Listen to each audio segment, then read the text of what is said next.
Do you think Israel will look for an excuse to invade Egypt?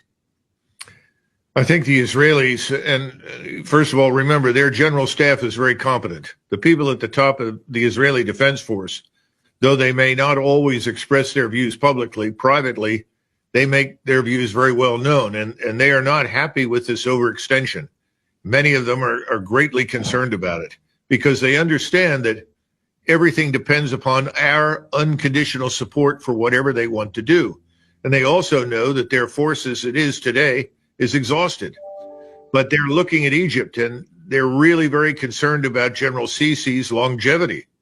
Frankly speaking, General Sisi, who rules Egypt, was installed in large part by us against the Muslim Brotherhood, which is led by Mr. Erdogan in Turkey, that a man named Morsi had led to victory in Egypt. And we decided that it was not in the interest of the United States, Israel, and the West for a member of the Muslim Brotherhood to rule Egypt. Let me just stop you for a second. When you say led to victory, you mean he won an election. Yes, he did. Okay. And we were unhappy with the outcome. And ultimately, there was a coup for all intents and purposes, subsequently validated or legitimated in the future by another election that obviously was tainted. But the bottom line is that we got what we thought we wanted, and we have bankrolled General Sisi and his regime. Without the money that pours into Egypt, not only would there be general unrest, but he'd have difficulty paying his armed forces, particularly the army. He's not the only one. That's also true for King Abdullah in Jordan. But right now, his position in Egypt, that is Sisi's, is very fragile.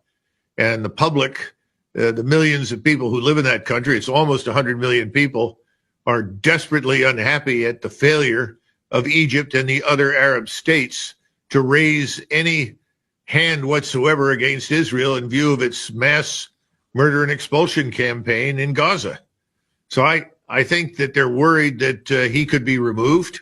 You get a new government that is probably either the Muslim Brotherhood or close to it, and then the Suez Canal falls into the hands of people who are ostensibly enemies of Israel, the United States, and the West. And so there is some thinking going on about intervening in Egypt to seize the canal if it looks as though Sisi is going to be run out of power. Now, we all know that we went through something similar to this in 1956 during the Suez Crisis against Nasser, and Eisenhower intervened, put an end to it. The Israelis were forced back into Israel. The British and the French had to withdraw their forces. But now we have a different set of circumstances. Today, the Israel lobby controls the United States government, and it also wields powerful influence inside London and Paris. And it's not impossible that the French and the British could be persuaded to compensate for the lack of Israeli ground force in seizing control of the canal. This, of course, would be adding insult to injury on a strategic scale that's hard to even describe. The rest of the world will be horrified. This would represent a complete revision and return to imperialism and colonialism.